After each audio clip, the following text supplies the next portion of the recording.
शान्ताकारं भुजगशयनं पद्मनाभं सुरेशं विश्वाधारं गगनसदृशं मेघवर्णं शुभांगं लक्ष्मीकान्तं कमलनयनं योगिभिर्ध्यानगम्यं वन्दे विष्णुं भवभयहरणं सर्वलोकैकनाथं।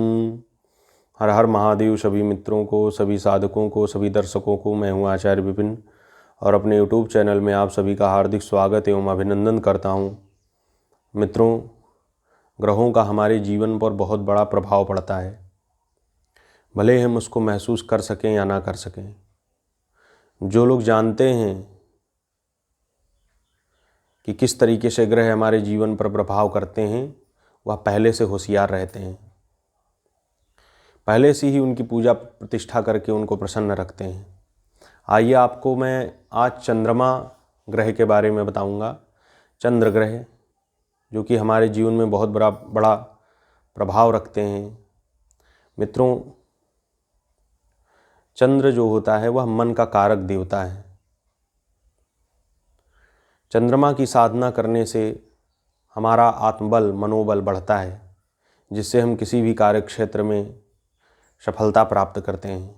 जिनका चंद्रमा कुंडली में कमज़ोर होगा, उनका आत्मबल बहुत ही धीमा होता है, मनोबल बहुत ही कमज़ोर होता है और वह किसी भी कार्य क्षेत्र में सफल नहीं हो पाते हैं। यदि वह किसी भी कार्य क्षेत्र में जाएंगे तो हमेशा असफल ही रहेंगे, क्योंकि उनका मनोबल गिरा हुआ है। और जिनका मनोबल बढ़ा हुआ होता है, वह किसी भी कार्य क्षेत्र में हाथ लगा दें, वह तुरंत तत्काल उनका मनोबल ही उस कार्य के क्षेत्र को सफल कर देता है। तो मनोबल को बढ़ाने के लिए चंद्रमा की पूजा, इनकी प्रतिष्ठा करनी चाहिए। जिस व्यक्ति का जन्म अमावस्या से 7 दिन पहले या फिर 7 दिन बाद में हुआ है, उसका चंद्रमा कमज़ोर होता है। मित्रों, यदि आपका चंद्रमा कमज़ोर है तो आप हमेशा डिप्रेशन के शिकार रहेंगे और आगे चल कर के विक्षिप्ता अवस्था में भी आप जा सकते हैं। जिनका चंद्रमा बहुत ज़्यादा कमज़ोर होता है मित्रों, कुछ ग्रह ऐसे हो जाते हैं जिनसे आदमी विक्षिप्ता अवस्था तक चला जाता है, यानी कि पागल तक हो जाता है। तो चंद्रमा को मजबूत करने के लिए क्या करना चाहिए? सबसे पहले तो मित्रों, किसी भी पूर्णिमा के दिन आपको चंद्रमा की पूजा करनी आरंभ कर देनी चाहिए और उनका अनुष्ठान करना चाहिए। पूर्णिमा के दिन रात्रि काल में आपको 1 लोटा स्वच्छ जल लेना है और उसमें थोड़ा सा गंगा जल मिश्रित कर लेना है। सफ़ेद फूल आपको उस जल में डाल लेना है, मिश्री डाल लेना है और उसके पश्चात उस अर्घ्य को चंद्रमा को अर्पित करना है। और ध्यान रहे कि वह जो जल आप चंद्रमा को अर्पित कर रहे हैं, अर्घ्य जो चंद्रमा को अर्पित कर रहे हैं, वह जल, उस जल के छींटे आपके पैर पे ना पड़ें। आप किसी गमले में दे सकते हैं, किसी वृक्ष के ऊपर दे सकते हैं, उनकी तरफ, जिस तरफ चंद्रमा है उनकी तरफ मुख करके। और मंत्र आपको कौन सा बोलना है? ओम सोम सोमाय नमः। और एक मंत्र और भी है, आप उसको भी बोल सकते हैं, ओम श्राम श्रीम श्रौम सह चंद्रमसे नमः। इस मंत्र को भी आप बोल करके अर्घ्य प्रदान कर सकते हैं।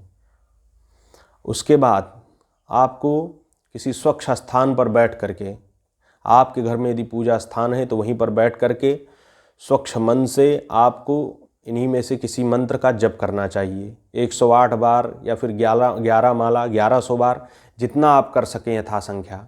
इससे क्या होगा? आपके चंद्रमा कुंडली में मजबूत होते चले जाएंगे, उनकी कृपा प्राप्त होनी शुरू हो जाएगी। आपका जो आत्मबल है जो कमज़ोर है, आप डिप्रेशन के शिकार हैं, तो इसको अवश्य करें। इससे आपका क्या हुआ कि मन मजबूत होता चला जाता है और आप कभी भी डिप्रेशन के शिकार नहीं होंगे। आप कभी भी, आपको मन से संबंधित बीमारियां नहीं होंगी, मतलब मनोरोग नहीं होगा। यह साधना बहुत ही उपयोगी है।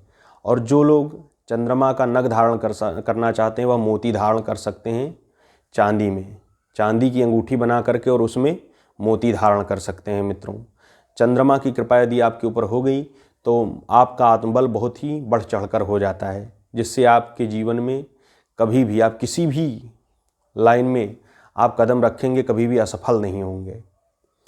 तो आप इस उपाय को करके और अपने जीवन में सुख समृद्धि लाएं। और चलिए मिलते हैं आपको अगले वीडियो में। तब तक के लिए सभी को हर हर महादेव। जय शिव शंभू, जय शिव शंभू।